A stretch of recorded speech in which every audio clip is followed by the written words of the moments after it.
I'm Valerie Fletcher. I'm the Executive Director of the Institute for Human-Centered Design. This is part of our series, a global series on education. And I am delighted today to introduce somebody that many of you know probably. She is a high-profile leader in Europe and occasionally elsewhere, but I'm afraid she is too little known in the Americas. And it's a great privilege to introduce you to Jasmien Herssens. And I've known Jasmien for a long time. I count her as a friend as well as a colleague. And I will talk a little bit about her extraordinary history and her multitude of roles in the world. First, I just want to let you know this is open captioned in English. We will be welcoming all of you to participate in what we hope will be a lively chat at the end. And that will be, we will ask you at that point to go to the Q&A section and bring questions forward. I am going to hand those over to Jasmien, but we very much value the dialogue aspect of this. So please, don't be shy. Let us know your questions, your comments, your ideas. And I am thrilled to introduce somebody that I've known for a very long time, watching her just expand her role in the world. She is a PhD, she is a professor, she is an author, she is an architectural practitioner, she is a researcher, and she is also something that we value deeply, and that is that she is a user expert herself from her own lived experience. And she brings all of that to bear in the work that she does. I will turn the floor to her in 1 second. I just want to leave a reminder about a couple of words she uses in describing herself and her design philosophy. And it is about making inclusive design tangible as well as transformative. This is about bringing our bodies and brains into our life in the world and how designers can make all of that work better. So without further comment, Jasmien Herssens, please welcome to this global webcast. Thank you. Thank you, Valerie, for the kind introduction. And I'm truly honored to be here today and grateful to the Institute for Human-Centered Design for the invitation. If everything runs fine and smoothly today, I can share my screen immediately. And I hope you will see it. Okay, I'm good. Yeah. Well, good evening, everybody. When Valerie reached out to me and offered me the freedom to choose my own topic tonight, I felt very excited, but also challenged, because you might know that feeling or experience that you have a certain freedom, but you also want to offer something meaningful to all of you, something that resonates with the diversity of people in the public, in the audience. So tonight I chose to speak about something that lies at the very heart of why I do what I do, and why I chose to study design in the first place. It's not a topic, it's a conviction that has shaped my entire journey. And more precisely, we will dive into the importance of experience in design by all means tonight. Design is for me not just about objects. It's about creating lived realities of diverse bodies and minds, and supporting relationships and sensations. And today I would like to give you a bit of the scene and flavor here in Europe, but also connecting with my lived experiences. I'll start by setting the scene and sharing my motivation and belief in the importance of experience. Secondly, we'll explore the relationship between experience and the mind, and how it is connected to design. And finally, would like to present to you a series of examples where we see that the goal of designing inclusively was actually surpassed by the way the experiences were designed, and it was inspired by the lived realities of people. So that is what I would like to share with you today. And I would love to start by introducing you to my Belgian culture, as I couldn't resist sharing a bit of our surrealistic art and humor. This is a painting from René Magritte. It is well known and it's called La trahison des images, or Ceci n'est pas une pipe. And it stresses actually the importance of reality. Magritte reminds us here that this drawing of a smoking pipe is actually no smoking pipe itself, it's a drawing. And even the word ceci refers to the fact that that word is not a smoking pipe. So we are invited to reflect upon the actual experience of what a smoking pipe can be or what it is in reality. And this is also something I would like to challenge you tonight to reflect deeper into what we actually experience as designers as well. So I will put a light both on the lived experiences of users, but also on what we can see as opportunities as designers. So let me share first a story of a young intern who started at an architectural firm. And that firm was well known for its designing luxurious homes from the foundation to the final detail. And during her first month, that intern was actually received actually a call from a client of her mentor, and that client told her that he couldn't sleep in the house. So the main message was actually that the person who decided to build a house was not able to sleep. The reason was that his bedroom was placed in a part of a house where the acoustic vibrations were overwhelming, and it was the result of a concrete structure. And everybody was shocked, but also we knew that it could be solved. And but the question was that if someone can't sleep in a designed home where everyone thinks that it was a beautiful, perfect home, how and why and what are we designing for? So that was actually the main question. The thing was that those days were the 90s, and minimalism was reigning. Many people at the office were trained by professors who told that people had to adapt to architecture. But this question and this statement of that client actually was like a huge challenge for the whole office, because everybody questioned, is this what was wanted? Is that what was asked for? And is that what we are actually doing? And the thing is that acoustics is not that visible on architectural drawings or maps, unless you actually are very conscious to it, but it does play a very critical role in shaping how we experience space, especially in environments where sound matters, like bedrooms, but also classrooms, theaters, hospitals, open offices. And yet it's still very invisible during our design process. But every line we draw, every single line, the ceiling, the material, the choice, it influences how we experience the whole space. And so designing sound is actually very important for the total multisensory experience.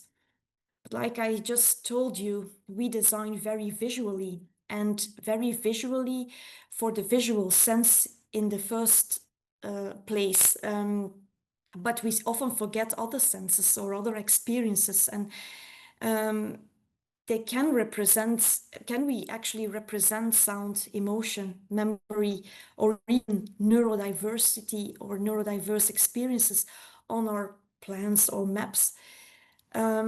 Unfortunately, I experience in practice too often that accessibility is often reduced to checklists.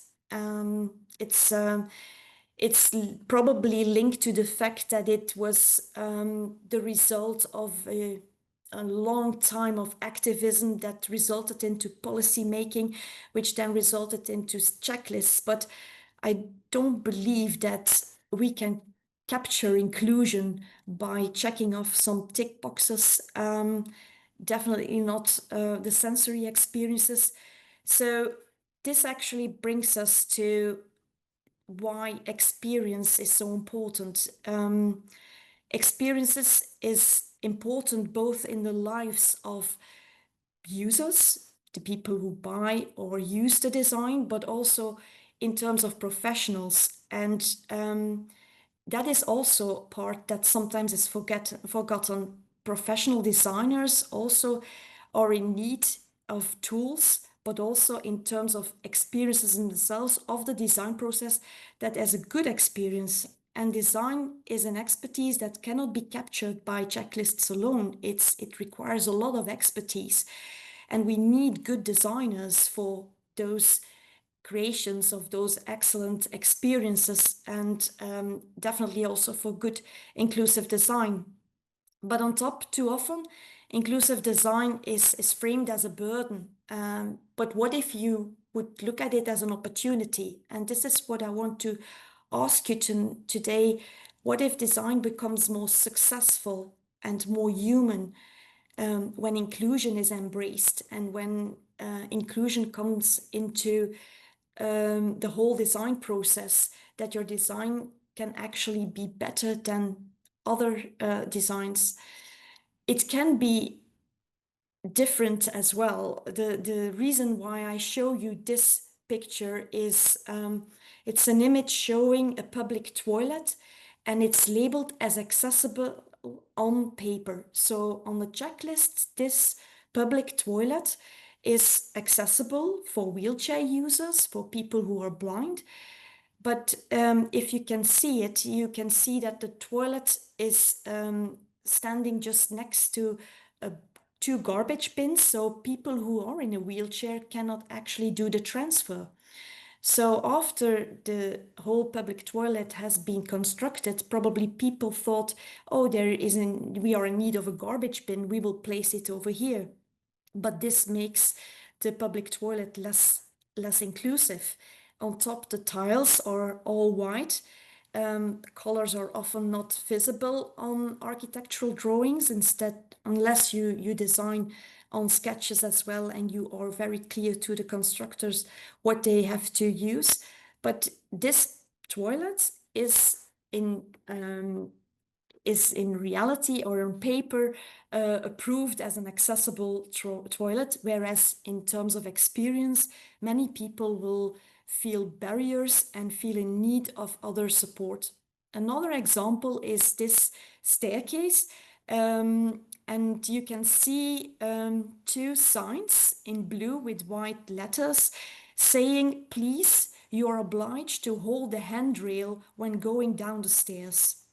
Now, as a designer or even as users, we all know that designs should be intuitively experienced. We don't like people to tell us what to do, definitely not how we have to experience a design. And in this case, it actually warns us for safety reasons that you might fall down if you don't hold the handrail. And it's an extreme example of a place where there is a need of instructions for people to use the space, but it shows how important it is to realize as designers that what we creates also a kind of experience. And then if the staircase is too steep, we have to take in mind that it has to be designed in a different way. So these designs actually overlook how people move, walk, behave, and they miss, in a sense, the human behavior during the process. Designs should be intuitive and actually no need for explanation, in my opinion. But besides the complexity of drawing experiences, it is also good to know that how experience actually works, and how perception contributes to experiences. So I really like this quote of Anais Nin, who once said, "We don't see things as they are, we see things as we are." And this also stresses the diversity of our experiences. You all there in your own room and place and at several parts of the world are experiencing different things at this real moment. And this is very important to realize as a designer, because this diversity of experiences, the more we realize this diversity, the more we can also take it into account during the whole process. Definitely also, it is important to have an insight in how perception works. And I personally was very intrigued and I learned a lot from people who are born blind. And this, these are two compilations of pictures taken by children born blind. These children have never seen throughout their whole life. And they actually asked me to use my photo camera one day. And I gave it to one of the children, and he guided me through his personal space at school, showing me his different rooms and different places where he stays at and follows class. But during taking these pictures, these children actually showed me in a haptic way how they use the camera. So you probably will already notice that these pictures are different than from visual pictures. On the left side, you see a compilation of 12 pictures, and it is actually one image of a tactile mat. And it represents how people who are visually impaired or are blind perceive in a haptic way a tactile mat. Instead of um, having an overview of one mat, they actually will explore the tactile mat in a sequential way, so step by step.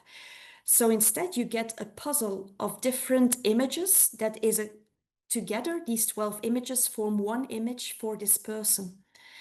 The other image shows the air and also part of the fence of a playground, but actually it's an image of a small hill on a playground. And the little girl that took this picture, she decided to stand on the slope of the hill and take a picture in the direction of the hill, which is her experience of the hill, which is different from people who can see and, for example, would love to take a picture of a mountain. Then you would love to see that the whole mountain is framed on your picture. So these pictures actually represent how people who are blind perceive their sensory triggers of the environment. And you probably now already have formed an impression of me based on what Valerie told you or what you already heard and saw. But do you really have a complete picture? You see here a South Park image of myself linked to a DNA helix, and above and below, you see images of experiences of myself, personal experiences, but also professional experiences. And what you don't know yet is that I actually have had an experience, well, several experiences myself as a user expert during my lifetime. When I was 8 years old, I was temporarily blind due to an accident. And in 2019, I had a small stroke. But both experiences were temporary, but they did change me. And they did give me what I call the credits of life experience, of lived experiences by human beings. I always imagine myself that you have like a credit card of life experiences that you take with you and you rely upon during your whole lifetime. But we are all diverse. Every one of us here in this room is diverse. Um, not only in appearance, but also in what we experienced or our cultural or social background. And so in this sense, it's a challenge to design for everybody and every sense, for every culture and every ability. The engagement with our environment is actually triggered by our senses. And so, like I explained before, the visual sense is important if you have vision, but it's not the only one. Inclusive design means actually designing for everybody and for every sense. And this is our challenge, and also, I think, a great opportunity. The UN CRPD was created to make human rights more explicit for people, definitely for people with disabilities. It emphasizes accessibility as a precondition for persons with disabilities, and it also stressed the importance of participation. So it was actually written to stress more the importance and to get more attention to it. But I'm not aware of all the situations around the world. I can tell you that in Europe we experienced that although the UNCRPD exists, we do need an extra push for people to put this in place and to take universal design, design for all, more into account during the design process. And in June this year, the European Accessibility Act was launched, where Article 50 states that accessibility should be achieved by systematic removal and prevention of barriers. And this was actually also the first time that universal design and design for all were explicitly mentioned as the processes to design more inclusively. And the intention is also to design inclusively and to create inclusive experiences. But still, many people don't know how to do this. Now, what I think is interesting is also to see that after all these years of activism, we come back also to design. And we might have lost the intentional idea of universal design or design for all, in terms that it's sometimes too much linked with regulations and guidelines and checklists. But it was actually one of our founding fathers, Romace, who stated originally that universal design is design, and that design should be usable by all people to the greatest extent possible without the need for adaptation or specialized design. So it's not only about regulations, it's actually about design and about the designer's attitude that is very important in this sense. So let's now explore how experience connects to the mind and how we can link it to design and how it can shape design. Experience is derived from the word experiencia, the Latin word, and which means the act of trying. So experience is built through trial, adaptation, and reflection. And it's actually a form of lived realities, which is interesting. And if we look at how it is built up, we should refer to Yifu Tuan, who is a geographer and who stated that experience is a cover-all term of the various modes through which a person knows and constructs reality. So this also refers to the diversity that I mentioned before, the diversity of people, the diversity of contexts, the diversity of life, which makes it complex but interesting. And if we link it to our mind, and you can think of this person who has this huge thinking head before us, he or she could be a user expert as well as a designer, but the way how we build up an experience is by several kinds of levels. We have an orientation focus with the perceptual level, an identification focus with the memory level, and an abstract level that focuses more on giving meaning. And these different levels in our mind will interact and go in dialogue with each other and exchange information to build up the total experience that we have or we experience. And there is no strict order, but in terms of inclusion, we notice that it is important that they are all present to be inclusive.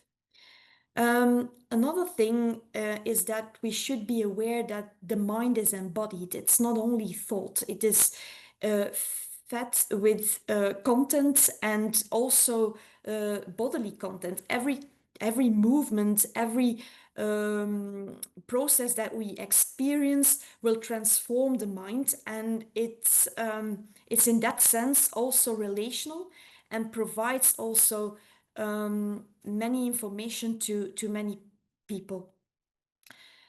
So besides the process of how we create experiences, it's also interesting to know that it relates to expertise. We built up expertise. So that's why I think about our personal credit card of lived experiences. That's this expertise that we built up. And experience and expert, these are two words that share the same root, per, and per is derived from perior, to try out, to live through. And this again refers to experts, user experts, who are very, very important during the whole design process.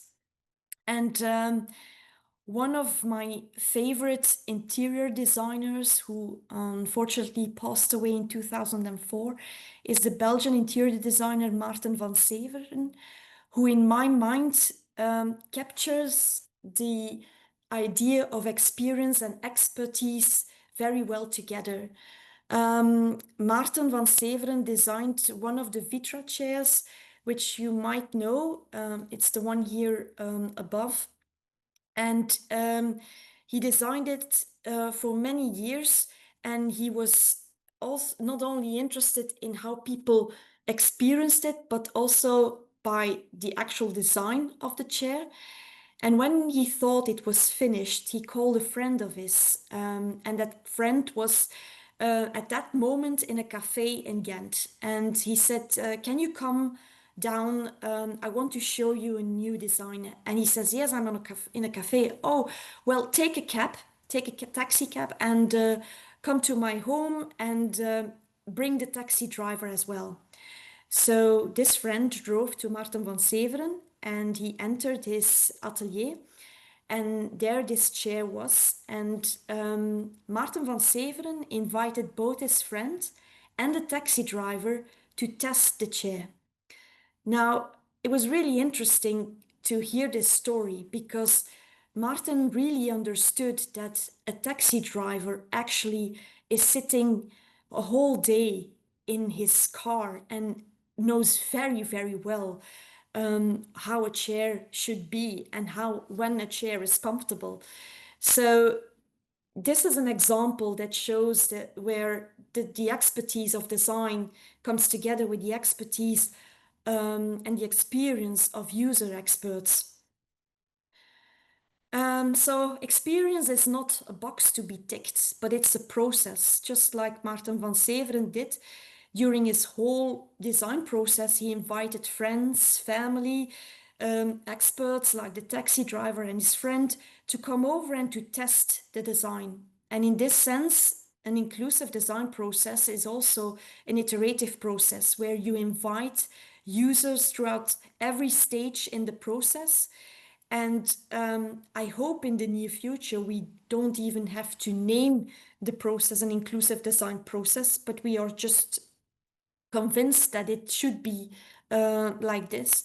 So an inclusive design process is not a straight line. It's an iterative process where you actually ask questions to your possible future users, and you invite them and you learn from them and you build up the expertise needed for the new design. Winston Churchill, he gave a speech when the House of Commons was bombed during the Second World War, and he said, "We shape our buildings, thereafter they shape us." this is an interesting statement, definitely these days, because design is not neutral. It shapes behavior, emotion, and also identity. And we should be very aware about that as designers. But I do believe, and I'm very, very hopeful for this, that we are actually at a turning point in society, and we are in a momentum now. Our world has definitely changed, and we have huge challenges, but we are in a shift towards designing with more experience in mind. I'm convinced in that sense. And let's explore how experience and mind come together in inclusive design, and how I consider experience is an added value or should be included in inclusive design. Oh, because humans actually have the ability to design experience, and not all living species have the ability to design like we do. And we actually have this power, so we have a lot of strength and power to change the world in a very positive way. And in this sense, I really like the quote of Paul Hogan, one of the founders of EID Design for All Europe.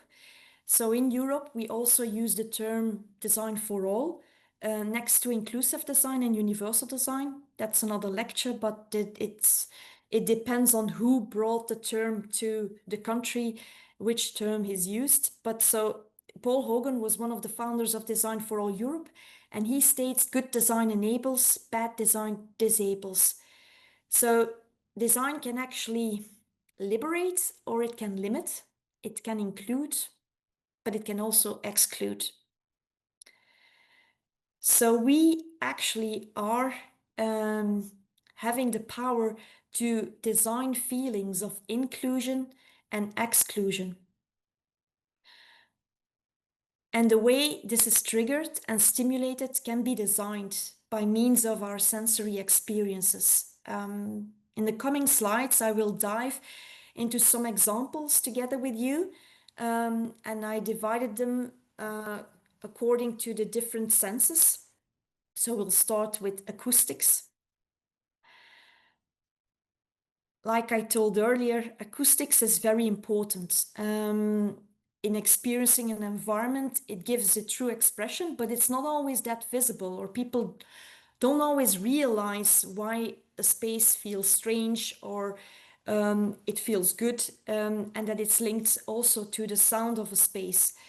One of the architects who actually realized that sound matters was Carlos Arroyo, who designed a city hall for Oostkamp. Oostkamp is a village nearby Bruges in Belgium. And Oostkamp, this village, decided to buy an old Coca-Cola factory. So that Coca-Cola factory was renovated into a new city hall. So the question was also to design and to conceptualize a city hall in an old fabric. And these architects realized that the function actually shifted towards a function in which people require to listen to each other, to also hear each other in a very good way. And so they made from the total ceiling a real true artwork that meets the needs of acoustics. So the ceiling in itself serves the acoustics in the whole city hall. And on top of it, they also linked other senses to the inclusion of their design. So they made it very visible where people or office managers were, or they made it very clear where the entrance hall was. So it's very successful in terms of how they transformed an old fabric into a new function, namely a city hall. Another example is the Flam boat in Norway. This boat, so Norway had the challenge, or gave themselves the challenge to turn universal design as one of the main goals in a charter. And they asked also to implement it in the touristic sector. So they had several boats that, or they still have several boats that go into the Nordic fjords to explore the Nordic fjords and nature. And one company asked a designer to design an inclusive boat. And that designer drew one line in the direction of a ramp that could be used by wheelchair users, but also by parents with strollers. And this whole boat is designed as one line, but the beauty is that everybody has a good view upon the fjords. And on top, in terms of acoustics, this boat has an electric engine, so there is no sound of the boat when the boat floats above the water. And this way, people can experience nature better than beforehand. So now the sound of the nature comes as prior sound into their experience, whereas beforehand these boats were often old oil boats, and you heard the sound of the engines very, very well. So you feel that creating a place is important in design. And I really love this quote of Felt, who states, as places sensed, senses are placed, as places make sense, senses make place. So senses are very, very important during the design process and during the creation of experiences. In terms of touch, I would love to share with you the example of OXO Good Grips. Considering that we can always use more hands in a kitchen, OXO Good Grips created the feeling of creating objects where you, objects that actually make your hands free. So you can leave this measuring cup on the table because there are two ways of measuring, one inside the cup and one at the outside, and you don't have to hold the measuring cup any longer to measure your liquids. You can just leave it on the table. So this way of thinking about how you use a measuring cup in a kitchen can help designers to actually extend the sensory experiences and to improve it and to make products and environments and services even better. Another example is one that I got to know thanks to my good friend Camilla Riel, who's in the room, I've heard, from Denmark. And she showed us the Handicap Organisationerhus in Copenhagen. It has been built as an example for universal design. But in terms of touch, the architects, big architects, were very much aware that they wanted to create one big center and central hall. But if you create that central hall as a circle or a circular form, it's much more difficult for people to orientate. So they chose to use a pentagon as the basic form for the central hall on which all wings arrive, and people this way can easily orientate themselves throughout the building. On top, every level has different kinds of handrails because the handrails, they have placed buttons on the handrails that are equal. So the number of buttons is equal to the level where you are. So for example, if you are at the first floor, there is one button that you can feel at the on the handrail. If you're on the second floor, there are two buttons. And it's just this small cognitive detail, but it makes a huge difference for people, even for people who are not visually impaired, because you're sometimes just working and too much in your head, and you can just feel, and the whole building and handrail supports you in your navigation and in your orientation. my own research, my own PhD, dove into the search for design parameters for haptic experiences, and the thesis was titled "Designing Architecture for More," and it actually also refers to the aspect that we would love to design for more experiences, for more expertise, and for more meaning. And so it goes beyond disabilities. It's good for everyone. And what came out of the results is that based on haptic experiences, we could derive different kinds of design planes. So whereas in a visual way, we often design by lines, in a haptic language, you can use different kinds of planes. So on top, you see a movement plane, a guiding plane, the second one that guides you throughout the environment, or rest planes. And these also have connections. I won't dive into too deep, but the most important thing is that the tactile maps and paths actually reminded us that design can follow experience and not the other way around. Another aspect that turned out to be very important for the sense of touch is movement. Like Feld also states, by means of movement, bodies are in constant dialogue with buildings, but also with other design products or services. Movement is actually one of the key factors necessary to start an experience. And then I will give you an example for taste and smell. And since I'm from Belgium, I would love to share an example around waffles. And it's not a designerly example, but it's an experiential example from one of my interviewees who is blind and who said that he really, really liked the Brussels metro because one of those places has a waffle baker, and for him it was an orientation point, a landmark.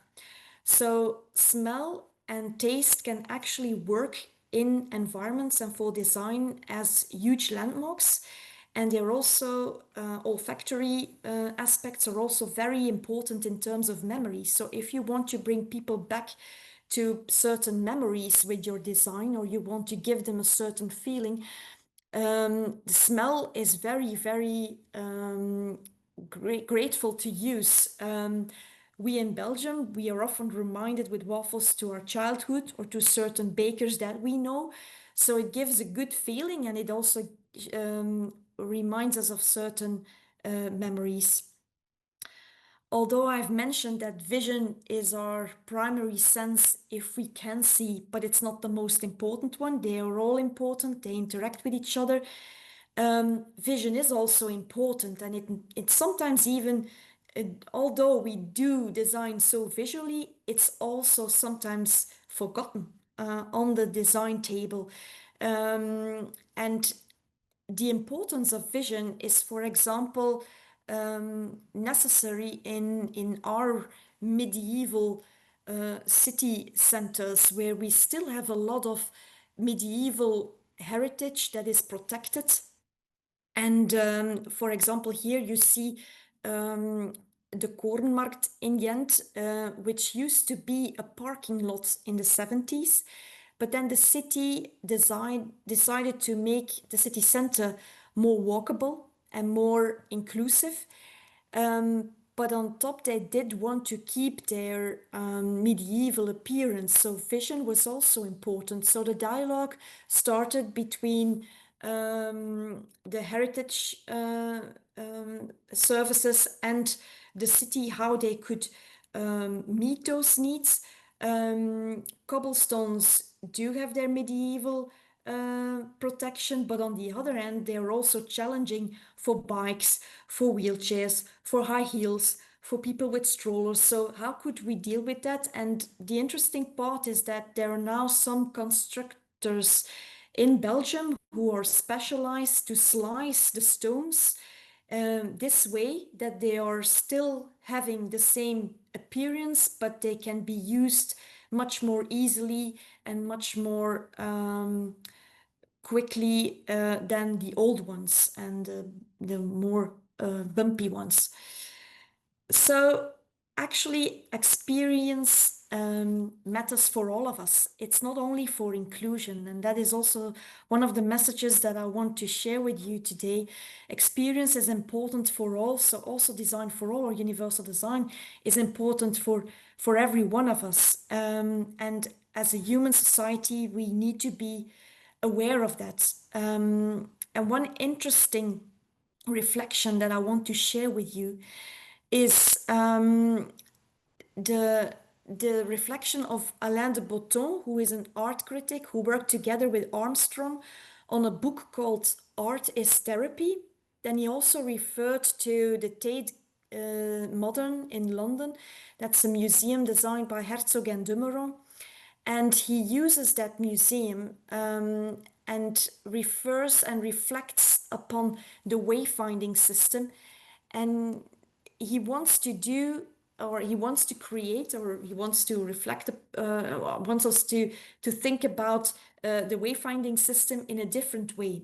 In his book, he makes the statement that experiences are also different depending on the stages people are in their life. And in this sense, the diversity of experiences can also be different depending on what people require or ask for. So what he did here is he gave actually a different sense for every level, and he invited us actually to rethink the circular patterns based on emotional reflections and experiences, more precisely on love, fear, compassion, and grief. And for him, in this way, design becomes a tool for emotional experience as well. But I thought it was a really nice reflection also because it's linked to the possibilities of our opportunities of design to contribute to well-being and to therapy. One of my statements here at Formind is that users are not limited, but their designed environment can be. And for this lecture today, I added for the experiences living beings need, expect, or wish for. And I think that is something we can take in mind during our design process. And I consciously chose living beings because we also need to think about if we are only designing for ourselves. I know we are in the first place focusing on human-centered design, but as humans, we are also in interaction with our ecosystems on our planet Earth. And I just wonder if we also can take the experiences of nature in mind in the future. So experience is actually for all of us. And as Marguerite reminds us, an image is not the object itself. This is an exhibition named Touchable Imageries that we installed during the Design Week in Tallinn. And it invites us to reflect on experience through photographs of the children born blind. These children show us that photography, in this sense, does not require sight, only imagination. They are able to take pictures, and design too is more than appearance. It is a medium for experience, and not just what is seen, but what is felt, what is lived, what is shared. So design can translate the feeling of inclusion for all of us. Thank you very much.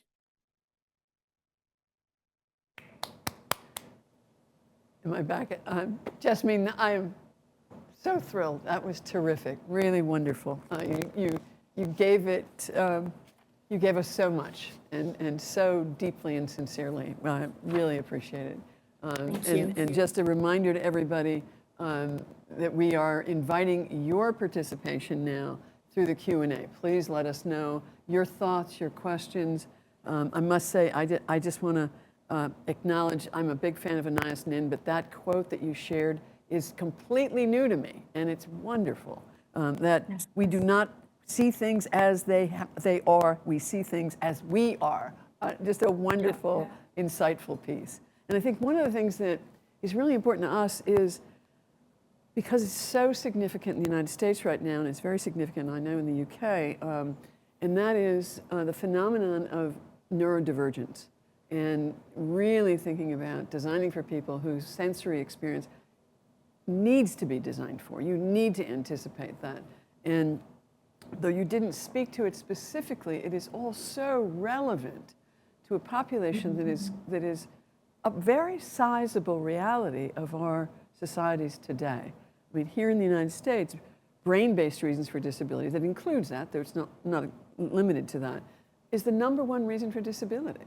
There are no standards in the United States on that. But I will say we are going to feature the British standard and the author of the British standard on December 2nd. So we're going to be doing Design for the Mind with Jean Hewitt, who is the primary author of Design for the Mind, which is a British standard focused on neurodiversity. So really thrilled about that.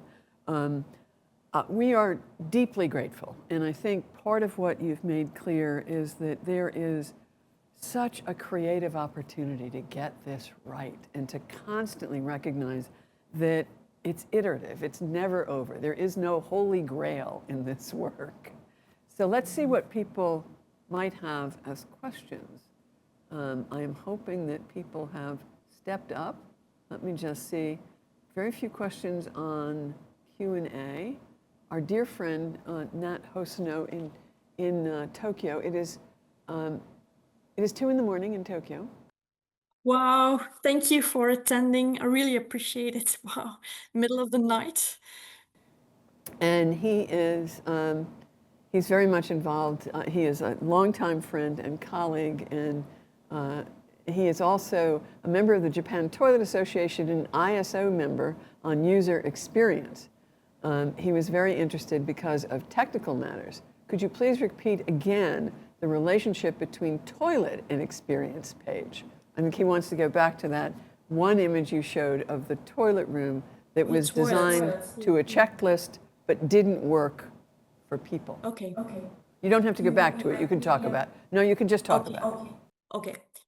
So the thing is that the toilet was actually, the whole design was done in the right way, but afterwards people from the space or from the client himself decided to install garbage bins on the transfer place, where people who place their wheelchair have to place their wheelchair first before they can transfer to the toilet. So on that place, you now have a garbage bin, so it actually can't be used at all. So on paper, on the architectural map, it's done the right way, but in execution, in the final use, it can't be used at all. So people who are in a wheelchair, they arrive and they have to place their wheelchair in front, which makes a huge difference for them and very, very challenging to make a kind of sport. There must be athletes sometimes to just go to the bathroom, and this is very important, and that's why I also stress the importance of the design process, that we do a follow-up afterwards as well, because it's not because the project is finished that it can be used in the right way, and that is something that should be taken in mind more as an evidence, I think, than that we don't just rely on the architectural drawings alone or the construction details, but also evaluate afterwards. We thoroughly agree. Thank you for that. We have a question from Lisa, who is asking some common mistakes that you see teams make when they're trying to implement inclusive or human-centered design for the first time. What are people missing? In general, they mean so. This is a general question. Yeah, Yeah. yeah. So what I noticed is that at first, many people still don't know what it means, at least not here in Belgium. I still have to explain a lot what it means. But the second mistake is that it's too much focused, unfortunately, on wheelchair users alone, whereas it's like, I hope I got this message through, but it's for all of us. We can all have, unfortunately, temporary abilities, or we change through lifetime. Another good example that I give is when I was pregnant, I literally felt a different balance and a different way of moving. So it was 9 months that I just felt differently. And I felt that my body had different angles. But this is something positive. So it doesn't have to be negative. That's another mistake that many people make. They often consider it as something that has to be done, a burden, something that is negative. And they sometimes just ask, what should we do? Can you give us a list? But I can't give a list because it's linked to a concept. And that's the beauty of us as designers, that we do have the creativity to make a great concept and to put it in a concept at the first stage and then work through the whole design process. If we start to make these lists, we just lose the design, and that's a pity, I think. We agree. It's about thinking. It is always about thinking, and it is always about creativity. Yeah. I think we have, oddly, we have lots of affirmations of what a wonderful presentation you did, but not a lot of Thank you so questions. much. You must have answered everything. I Okay, want to ask you a thank you. question. I want to ask Yes. you a question about a common practice in design school, particularly in industrial design schools. And that is the persistent assumption that developing personas is adequate to understanding the human experience. Have you given much thought to that? Um, much thoughts, not yet, but I'm thinking about it. I do think that the idea of starting with personas can work, but we should be aware that it's, in my opinion, it's better to work with real people, because personas are also creations of certain fictive people, which we think that they are, but then again, we can make mistakes that they don't behave like we think they behave. So, in my opinion, it's better to work with real people and to get information from real people. And then, of course, you can distract certain personas out of what the different diversity of people that you interview. But that's that's another way of, or another angle to enter the design process. So I'm a bit yeah, I'm cautious with using um, prescribed personas, because yeah, it's more important to hear from people themselves why they do what they do, or why they want what they want. And I think part of what we can say with confidence, because we do so much contextual inquiry research with real people, is that we learn no matter what we're doing. There are always insights that we completely missed. And Yeah. more often than not, they're very small and workable, totally workable. Yeah. Not dramatic changes in cost or time, but thinking differently. But we have to Yes. learn from people whose lived experience is different. Yeah. And that's one of the treasures of our work, and it's the fuel in many ways that makes all this Yes. worthwhile. I totally agree. And there's also, if I can add something to that, there's also a huge source of creativity into these user experts themselves. I'm always amazed by how creative people are in solving or in designing themselves. That's why I also link or like to link the design expertise as designers in a certain way, how you have been taught to use the design tools, but not to forget the design expertise of user experts who come into the process and who share with you their knowledge or how they solved something. Like The solutions that people have had to create out of need are often a lead into a design solution that could work. Indeed. We have lots of Indeed. questions. They are coming in both Q&A and in chat. Simon Hillier, and he is asking, what are your thoughts on the pros and cons of inclusive digital tools to fix environmental design challenges? And Simon, we might need you to flush that out a bit so we understand what tools you're talking about. But any thoughts on that initially? Is that something that you can respond to yet, or should we see if he'll come back to us? Inclusive design tools. I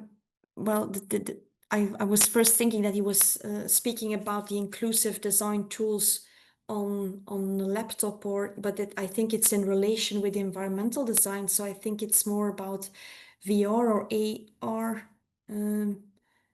Oh, perhaps. Is he? Yeah.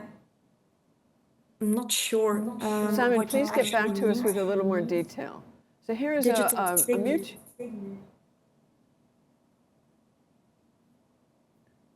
We have a question from Maria Mortati. What about toolkits or resources for people who design to specific contexts? For example, my experience design work currently focuses on people with dementia. Yeah. Yeah, of course, it's important to also build up our knowledge for specific needs. I think there are many good examples of designing for and with dementia. One of the founding fathers in that sense is John Zeisel, who did huge studies on designing for dementia. But again, even already in those early research contexts from John Zeisel, you could see that the improvements made for people with dementia are also very good for other people. I remember, like, for example, he drew a sketch of a living room where it was hard to orientate, but just by placing one pillar, it was easy to orientate for everyone. So I do believe that we need to do research and investigations with a diversity of people, for example, people with dementia, to learn from them. Because as one of my mentors, Hubert Freuen, calls them the minor canaries in the coal mine, extreme situations or extreme experiences of users can teach us a lot and give us a lot of insights. So we don't have to put that aside, definitely not. We have to use it as a resource of information to create better for everyone. That's my opinion on that sense. And I know John will be pleased to hear that you called him out. Yeah. John Zeisel. I think Simon has explained here. So thinking about digital being seen as a silver bullet for solving challenges that would be better fixed with better physical design. Simon, terrific. Any response to that? We agree that digital is often the in lieu of addressing the design of the built environment. Yes, And the I digital, agree. we're going to solve I agree. everything through digital. Yeah. So let's talk about that for a minute. It feels a bit like, if we don't think about it while designing something physical, we will solve it digitally, and it feels a bit like using the wrong color of painting.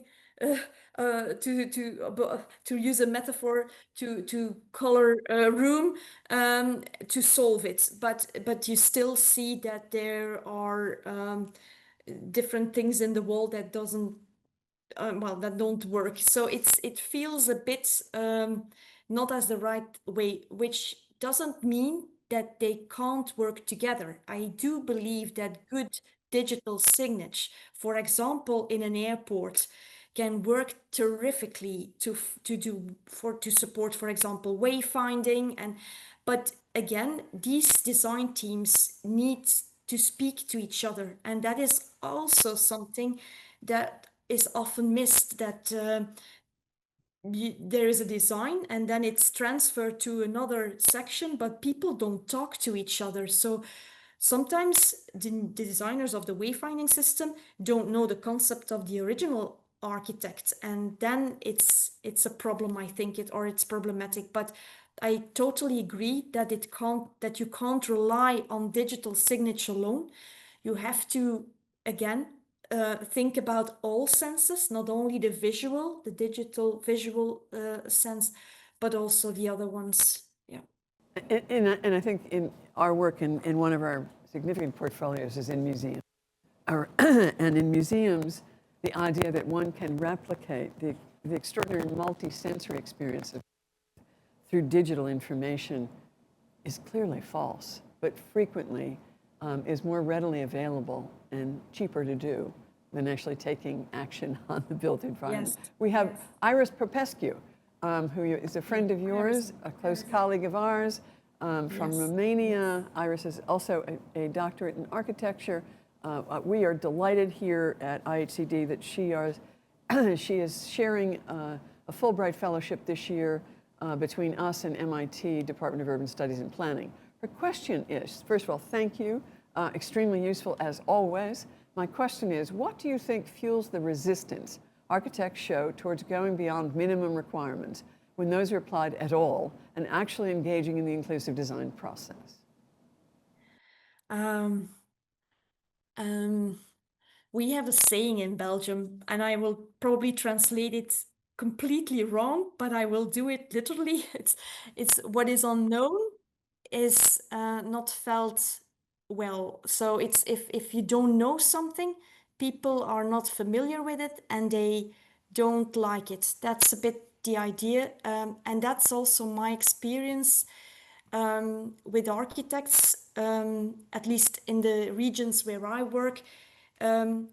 Many have never ever heard from inclusion or inclusive design principles throughout their education, unfortunately.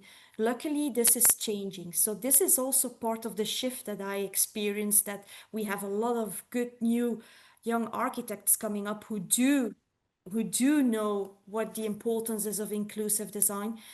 But many people who haven't, they feel like a kind of a resistance due to the fact that they don't know, and they see it as, again, as another regulation, another request that sometimes also goes in conflict with other regulations, like, for example, the fire regulations here. Sometimes go in conflict with accessibility regulation, and then they don't know how to solve it. But instead of seeing it as a problem, again, we should inform them and show them the opportunities and how it improves the experience of their own design. And I think there is for them the insight and the gold that they realize, like, if I can make my process inclusive design, probably my work or my design or my architecture will be experienced in a much better way. And then you will get more clients as well. So it will be good business as well. But people don't think like that yet. That's my experience. And I think part of what we all hope for is that these young people that all of us are seeing all over the world, who are building this sense of, this is the identity I want to build as a designer, whatever type of designer, architect, landscape architect, interior designer, industrial designer. They want an identity that says, this is my specialty, this is what I want to do. I want to make things that really work for people. And they're not getting it in school, and I think that's one of the tragedies. And there's a confusion that accessibility and inclusive design are the same thing, and they are not. Inclusive design sits on that floor, Accessibility is usually a requirement. It's the non-negotiable, and it's a low floor, and it doesn't anticipate the extraordinary diversity of people, nor does it deal with issues of usability, which is often, that's where we're really getting intention in inclusive design. Francisco lost his... Go ahead, Positive please, note please. on that is that what I do experience is if I give workshops to designers who have like requirements in their design to make it inclusive, they're always very surprised, and afterwards they say we will never design in the same way. We think differently now, which I think that's a huge compliment because that makes this mind shift for them, and that is so important. Yeah. And we see the same thing all the time, that people are changed by the experience of the process and energized by it and feel, I just want more of it. I want to be able to do more of that. I want to build it into everything. Let me just get to another question. We have more. Kay Bell. She's wondering about, Kay is a colleague of ours, an advocate, a zealous champion of inclusive design, and is asking about, is there a place for insightful, compassionate regulations? Do you think we'd be better off just spreading the good ideas, or should we move towards requiring certain things? Your thoughts on that first. Oh, yeah. It's a tough one. Yeah, because in an ideal world, I would go for like inspiration and motivation of people. But I do know that it doesn't work always like that. Just because we can't reach everyone at once, and that's why requirements are still necessary. I think that's also why the EU Accessibility Act came into place, because we felt that there is a need of regulation. People won't do it just by themselves. To give you an example, here in Belgium, we had like this idea that people could add one A4 page, one pager on how they included inclusive design in their architectural design, and it was included in the building permit. And they did a research of more than 100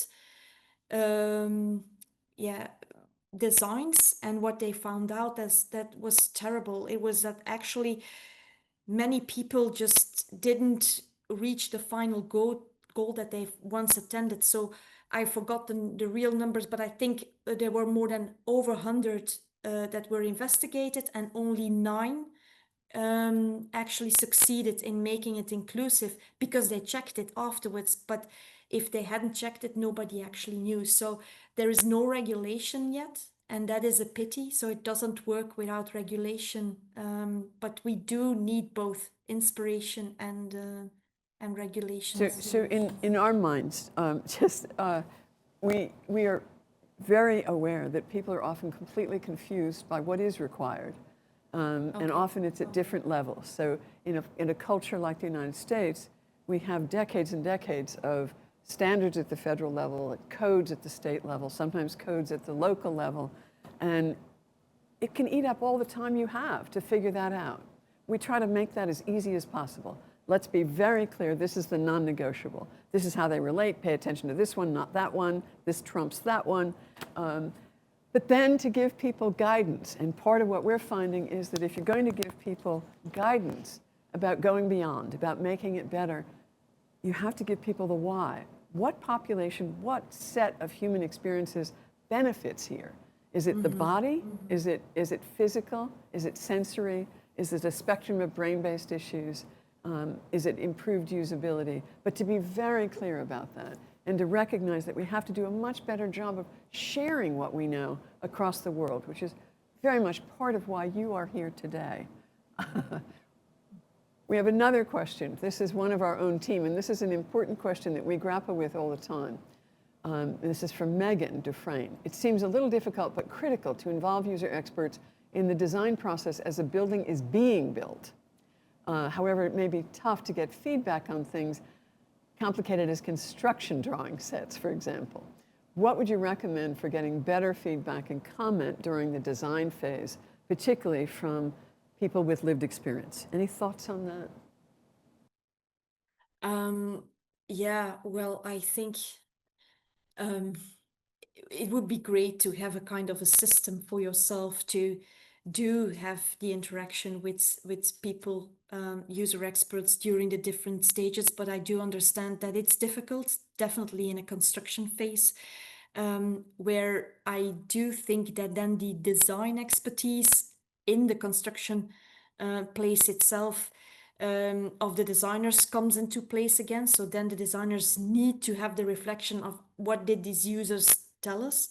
But I'm very, very hopeful also about virtual reality and augmented reality to let people test the buildings during these stages, because this way they can actually see the building yeah, at home. They don't even have to go to the construction phase, and they can give suggestions to designers based on these virtual reality creations. So in that sense, I'm hopeful for the future as well. Yeah. And I think we have to constantly be working on that and sharing case studies of what has been effective. How do people feel connected? What we find most often is that even if there is a required public process, the public process tends to be characterized by information presented at a level that most folks don't understand. You know, sophisticated drawings and even language that doesn't make much sense to people, and often presented in public meetings where people are uncomfortable saying, I don't understand. What do you, how does this work? So that I think we need to share all the tricks of the trade. So I think we are now looking at doing more simplified drawings, very distilled into line drawings, and then walking through those so that they are clearer for new construction. And I think that's part of it. 3D models sometimes work for really critical things like public transit. Mm-hmm. And you find out that not only someone who's blind didn't understand, nobody else really understood it either. Yeah. So I think it's, you know, finding ways to connect to the users and not make it an exclusive, elite kind of activity of public process is a challenge we all have. Let me see if we've got some more here. And Karen Breitmeyer is an architect with a disability in Seattle, says there needs to be a big push to include people with lived experience within the design professions. And that is something that we feel very strongly about. Two of our designers are people with disabilities. We are, and Karen, you should know, since you were involved in the first edition, let me let you know that we are doing the second edition of Designing a World Fit for People, Designers with Disabilities at Work. And if there are people who are participating today who want to make sure that they are included, shout out, let us know, send an email, let us know in chat. But Karen was included in the first edition, which was, Karen, shockingly, 23 years ago. And yes, I know. And now it is much more common, and I'm very thrilled. Here I've got somebody who is Becky Frey. To everyone, I just adopted some minimum universal design requirements in universal design centers here in Redmond, Washington. We kept the mandatory small to start with because we have so many people who aren't even familiar with the term and concept. So the first phase was addressing specific community needs. 5 years of community engagement, community engagement to source those. And the next few years we'll move further. So a sort of iterative process, I think. Is that fair, Becky? It seems to be what. And Karen knows some new young designers. Just keep in touch about your new book, so we will do that. Yeah, just checking to see if we have people that we have not yet heard from.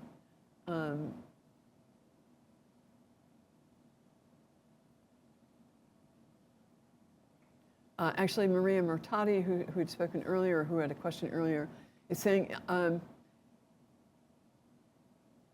supporting good design for all, in our own work experience, we can share things that impact others versus sharing them all first. It's a constant cross-fertilization process.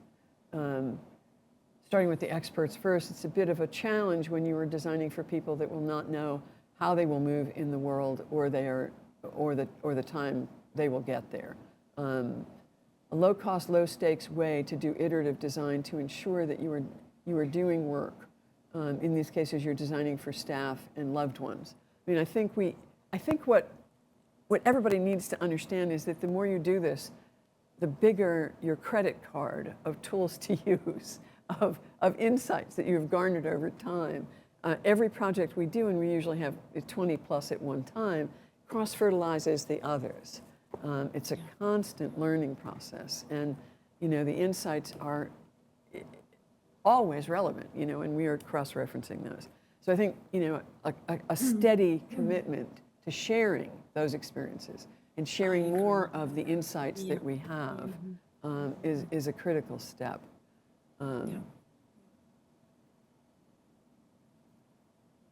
Let me just see if we have, I think we may be, wait, hang. A question somebody is asking us about getting the slides. You don't get the slides, but you get a recording of the entire webcast, and that will be within 2 weeks. We will edit the captions and put that on our website to be freely available. I'd have to say architectural credits are only available for the live presentation, so the 1.5 credits for this will not be available for people who only look at it. Oh, wait, sir, hang on. William Turville is asking, let's give him a chance. I have a current older client who wants an ADU added. Do you know accessory dwelling unit? Is that term familiar to you? ADU? Yes. Okay. Yeah, okay. Added as an addition to her home.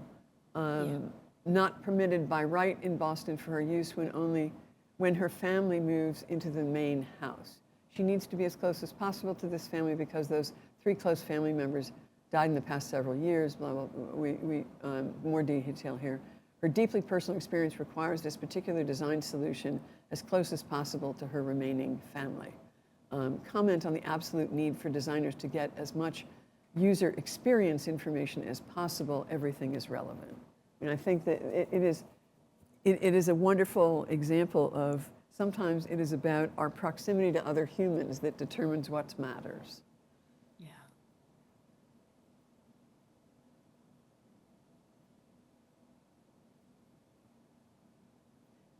Any thoughts on that before we move on? Well, if I understood well, so it's a dwelling that comes next to another home of a family. We also have these here, and they become more and more present. We even changed the law that, because there was a problem in terms of housing numbers, that you couldn't add a new home from someone else on in the garden of some other home, and that's all solved. So we have this agreement that people can actually place a dwelling unit for, I think, 2 to 3 years, and it's like a caring home, it's called. Oh, so it's not permanent, though. It's not permanent. It can still be removed, but it's often built in a very modular way. And so there are already, which is also nice to see, that there are new construction firms starting. One of them is actually based in the old Ford factory. So Belgium closed the Ford factory, which gave huge problems of people who are unemployed. But they rebuilt that factory, and there is a construction firm with modular systems for these dwelling units that are placed close to homes. And we actually also did some studies on the possibilities of these modular units. So it's becoming quite common. And also, like you said, Valerie, the dialogue between humans to get all these user needs into these dwellings is more and more common now, and more in evidence. But as Belgians, we are used to build everywhere we want to.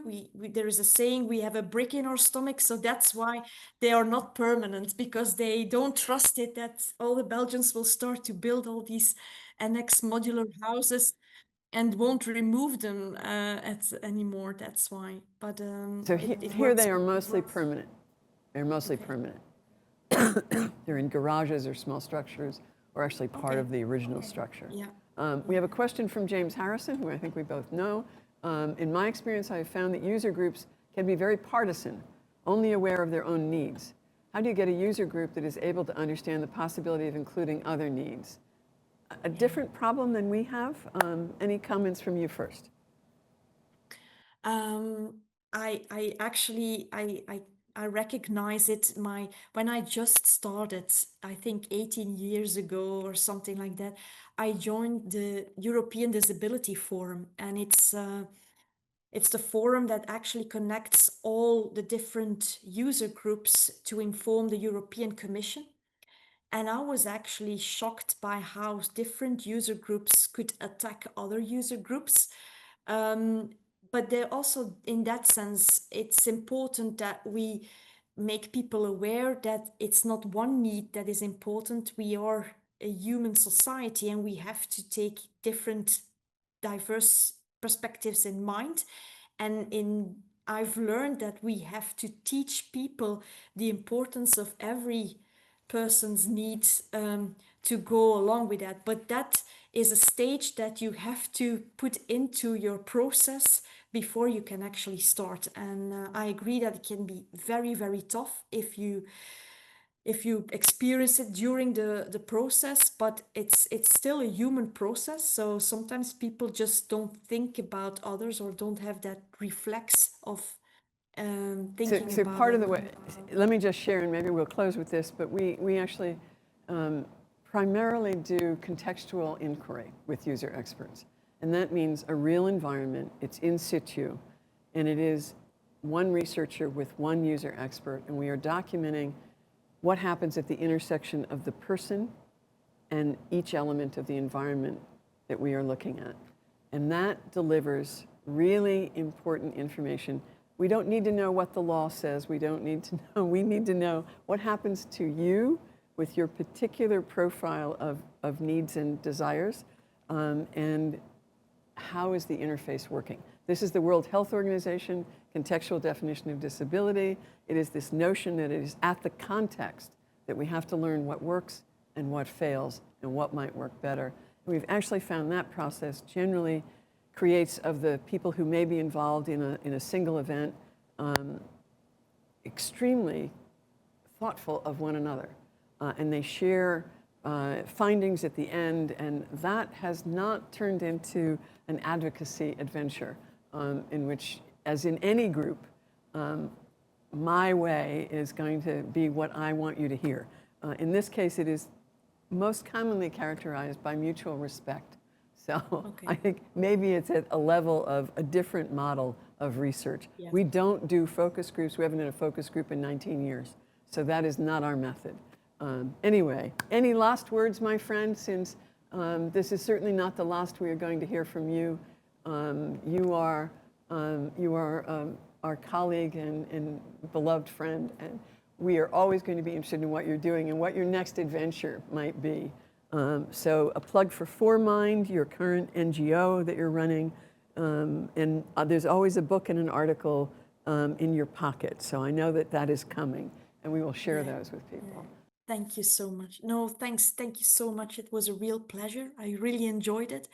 And for anyone who wants to reach out afterwards, don't hesitate. You can find me on LinkedIn and just send me a message, and I'm happy to respond to your questions. So it was really a pleasure. Thank you so much, Valerie, for the invitation. Thank you, Jasmien. Our privilege indeed. Thank you.